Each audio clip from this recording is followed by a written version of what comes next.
Opinion.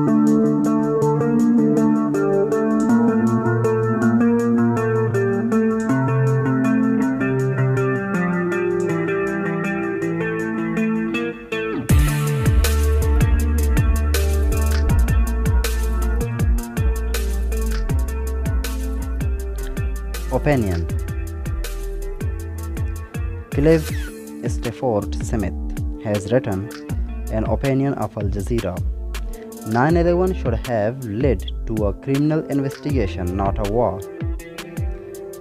The challenge on this university is to understand why the West elected to promote Al Qaeda as the counterweight to the US, a 21st century equivalent of the Soviet Union in the Cold War. It's a picture smoke pours from the Twin Towers of the World Trade Center after they were hit by two hijacked airlines in an attack on September 11, 2001 in New York City. The politics of fear, with its foundation in lies, it is an effective way of manipulation any electorate. Perhaps it has never been so effectively applied as it was by consecutive US presidents in the wake of 2001 9/11, which they took Al Qaeda with its slingshot and portrayed Osama bin Laden, Motley Crue as Goliath. Later, when bin Laden was assassinated, the US found an annotated list of Al Qaeda members dated from 2002. There were only 170 names. He had identified 20 who were dead.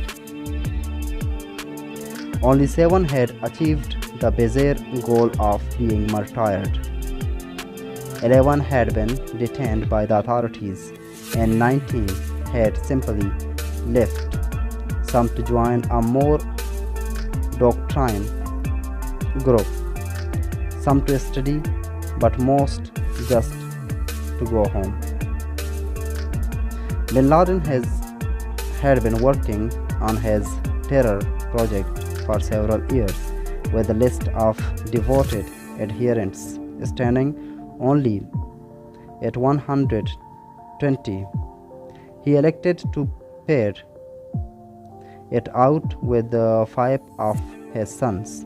Al Qaeda members therefore included Omar bin Laden, who had left the organization in 2000 and has long lived peacefully in Normandy, married to Jane Flex Brown, a former parish councillor from Cheshire in UK. Whether this was the sum total of Al Qaeda or not, it was representative of a paltry enemy faced by the US on September 10, 2001. On the next day, this group pulled off one of the great crimes of history. The notion that killing 3,000 civilians was God's will was an insane one by any standards. The challenge facing us on this anniversary is to understand how and why the West elected to promote Al Qaeda as the counterweight to the US, a 21st century equivalent to the Soviet Union in Cold War. First, we must ask, was Al Qaeda truly an existential threat to world order in September 2001? Clearly, it was not. They had murdered many people in a spectacular, televised fashion, a terrible offense. Yet sadly, there are many very real threats to the human race. For example, I grew up with looming threat of nuclear holocaust. In 1983, I was one of more than 100 million people who watched the original broadcast of the day after a film depicting the end of the world, who did not tremble at the idea of doctrine, of mutual assured doctrine made coming to pass. In the film's closing scene, one of the few people still alive was hopelessly turning the dial of his shortwave radio in search of another survivor. Today's generation faces another Armageddon as we destroy our own planet through greed and climate change. Annually, we face other perils, from the 6 million who have starved thus far in 2021 to an estimated 4.5 million who have died in the current pandemic. 9/11 was hugely accentuated both because it took place in US and because it was televised. And yet, when it comes to the mayhem we humans intentionally wreak on each other, it was really little more than a blip. We Americans tend not to empathize with the deaths of brown people, but just last year alone there were 19,444, other 19,056 in Yemen, 19,444 fatalities in Afghan war, and another 19,056 in Yemen. 9/11 was not even unique when we assess how a small group can wreak great harm. In 1995, Timothy McVeigh acted almost alone when he set his Oklahoma City bomb, killing 168 people, 19 of whom were children, and injuring more than 680 others. Extremists are not uniquely Muslim either. McVeigh was a member of the so-called Patriot Movement, an association of more than 1,000 violent right-wing conspiracy groups who truly are an internal threat to the stability of US. They helped to give us Donald Trump and contributed to the recent attempt to overthrow the US government, an existential threat. In 2017, a report by the Nation Institute's Investigative Fund revealed there were 201 terrorist incidents in US soil between 2008 and 2016. The majority of these 115 were by far-right groups, of which 33 included fatalities, compared to 63 by Islamic extremists, 8 of which resulted in death. Meanwhile, compare this to the fact that US reports roughly 20,000 homicides a year, or roughly 180,000 over the same 9 years. Thus, while the awful nature of 9/11 should never be forgotten, it is sheer folly to conclude, as do initially all US politicians, that Islamic extremism was, or even is, an existential threat to our nation of 330 million.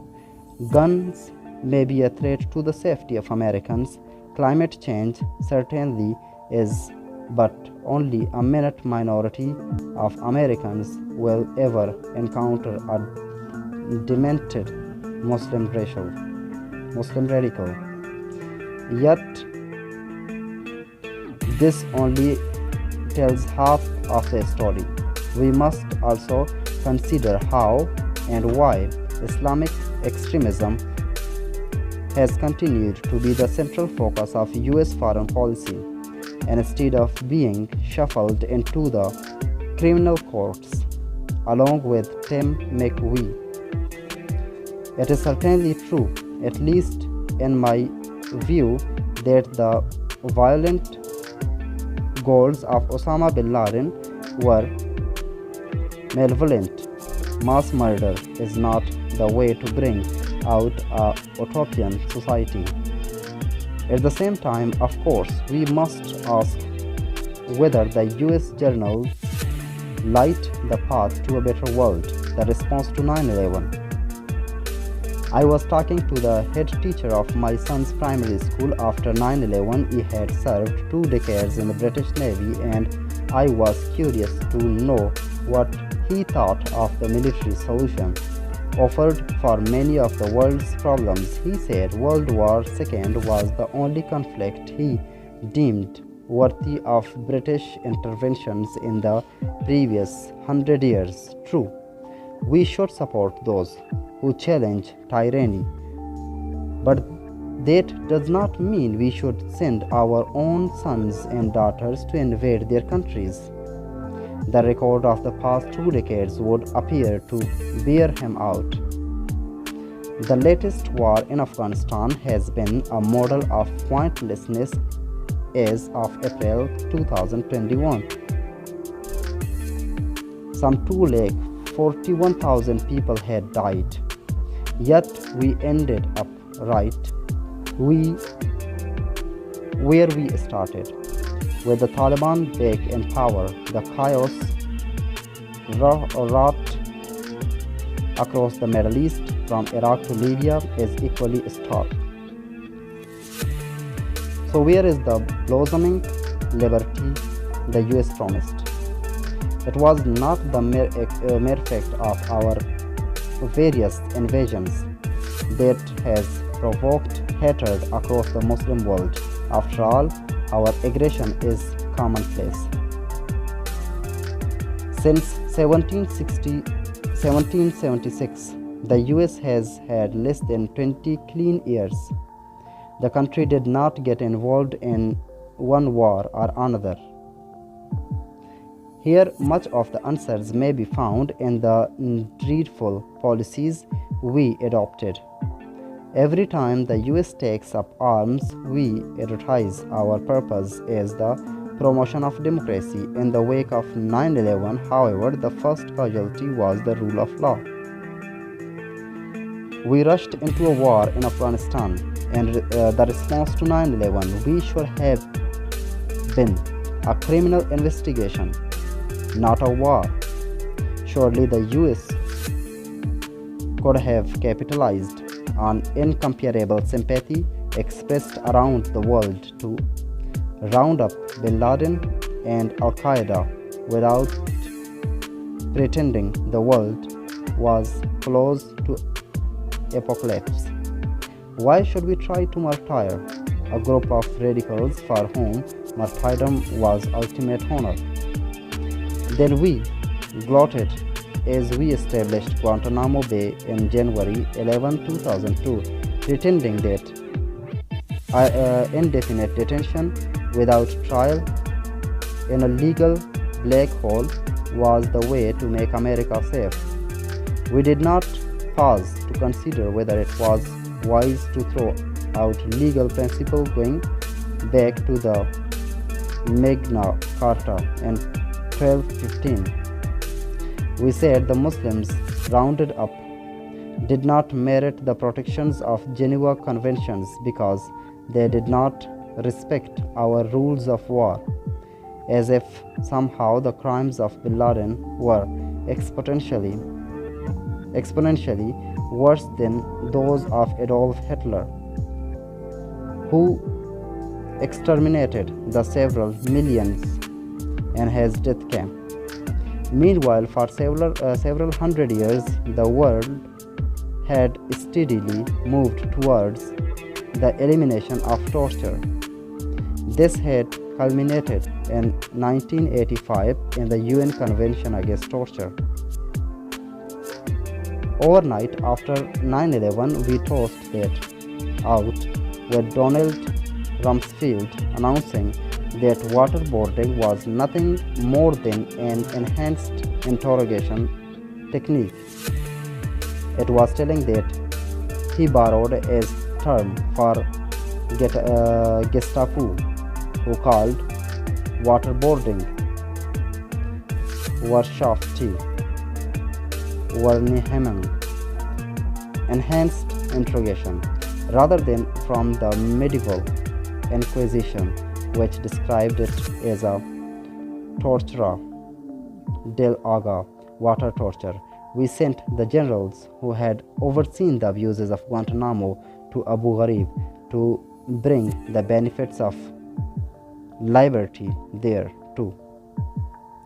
Indeed, by then we had already invaded Iraq, and when we had the chance to support fledgling democracies in the Arab Spring, we either stabbed them in the back at the crucial moment, as when we withdrew air support from the Kurds in northeast Syria and initially invited Turkish President Erdogan to attack them, or we actively worked for a military coup in Egypt. From waterboarding to drones. Then, when a constitutional law professor turned President Obama recoiled from torture, he substituted execution without trial, as if being turned into a bug splat by a predator. Drone was somehow a step up from being left to rot in Guantanamo. In the end, hypocrisy is the yeast that ferments hatred, and there can be no hypocrisy more manifest than advertising a project to promote liberty while torturing people into accepting it. All of these policies and more have alienated those we should have been courting, including Muslims around the world. Yet in the end, we have failed in our greatest duty, that is, to inspire people to dream of a better life. President Joe Biden recently said that US spent $2 trillion in Afghanistan alone, or more than $50,000 per Afghan citizens. The World Bank estimates that average annual income in this impoverished country at $500. So many US tax dollars represented 100 years of wealth for each Afghan man, women, and children. What did we do with our money? We funneled most of it to weapon manufacturers or venal members of a regime we set up in Kabul. What did we give the Afghan people for so vast a sum? It is said that the only lesson we learn from history is that we never learn from history. Let us hope we can look back over the last 2 decades and learn something useful for one.